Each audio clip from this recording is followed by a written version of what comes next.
Hoy en día vemos a personajes grises, gente de dudosa ética y actitudes cuestionables ser los protagonistas de diversas series de televisión. ¿Quién no conoce a Peter Griffin, Jimmy McNulty, BoJack Horseman, a Rick Sánchez o al mismísimo Walter White? Son personajes entrañables que marcaron la historia reciente de la televisión, ya sea por un intelecto sobresaliente, una astucia cuestionable o acciones que sobrepasan el límite de lo que el espectador considera correcto. Aún así, estos personajes, que la mayoría encontramos interesantes, no nacieron de la nada. Alguien tuvo que dar el primer paso, alguien tuvo que mostrar un lado que no se veía en los protagonistas de series televisivas. El protagonista gris era común en el mundo cinematográfico. El público estaba acostumbrado a ver historias de personajes imperfectos en las salas de cine. Gente como Michael Corleone en la trilogía del Padrino, Alex Delarge en La Naranja Mecánica o El Hombre sin Nombre de El Bueno, el Malo y el Feo.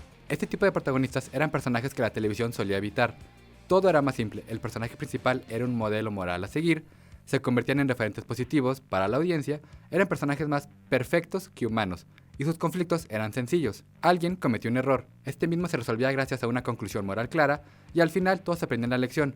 No había grandes transformaciones psicológicas o morales. Todo esto cambiaría gracias a un escritor estadounidense que haría una serie animada sobre la típica familia norteamericana, a finales de los años 80.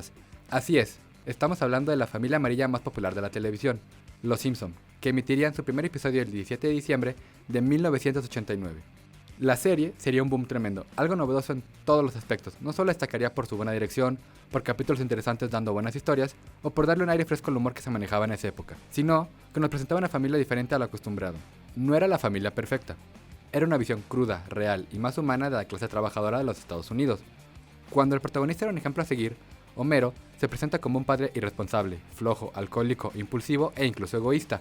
Bart emerge como un infante problemático, travieso, desobediente con la autoridad y que desafía cualquier orden establecido.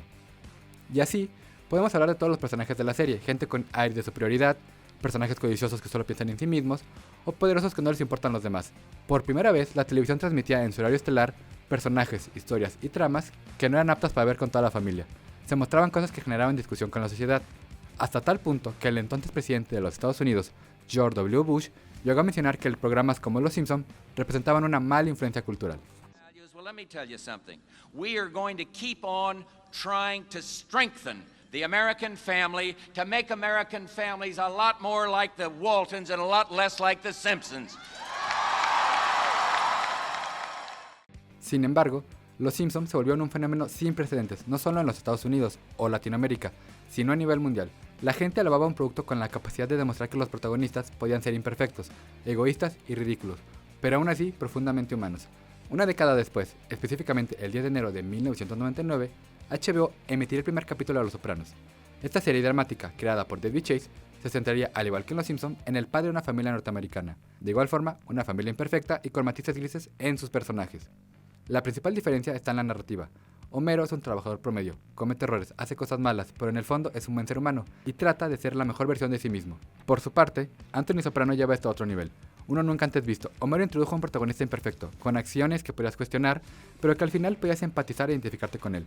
Tony es un mal ser humano que a veces tiene cosas buenas.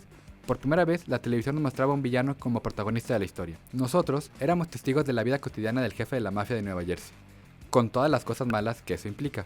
Pero no solo eso, también lo veíamos como el padre amoroso de 2 hijos, como el niño intimidado con su madre, como el esposo de un matrimonio de muchos años, e incluso como un hombre adulto vulnerable en sesiones de terapia. Tony nos enseñó el primer antihéroe en la historia de la televisión. Antes de continuar, definamos este concepto. Un antihéroe es un protagonista que no cumple con las características tradicionales de un héroe. No es completamente bueno. Puede tomar decisiones cuestionables o incluso cometer actos moralmente incorrectos, pero sigue siendo el personaje central de la historia. Los Soprano nos mostró que, en lugar de escribir personajes perfectos, las historias modernas prefieren protagonistas llenos de contradicciones, capaces tanto de actos nobles como de decisiones moralmente cuestionables. Acompañamos a Tony durante toda la historia. Lo vimos cometer actos desleales, inhumanos e inmorales.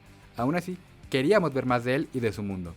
Juntas, estas dos grandes series ayudaron a consolidar el modelo del antihéroe que domina gran parte de la televisión moderna. Como lo dije al inicio, ¿quién no conoce a BoJack o a Heisenberg? Personajes que no existirían sin la creación de estas dos familias, muy diferentes, pero más similares de lo que parecen. Personajes que cambiarían la historia de la televisión y crean una fórmula que parece ganadora si se usa adecuadamente. Establecieron una manera de contar historias y escribir personajes que revolucionaron la industria.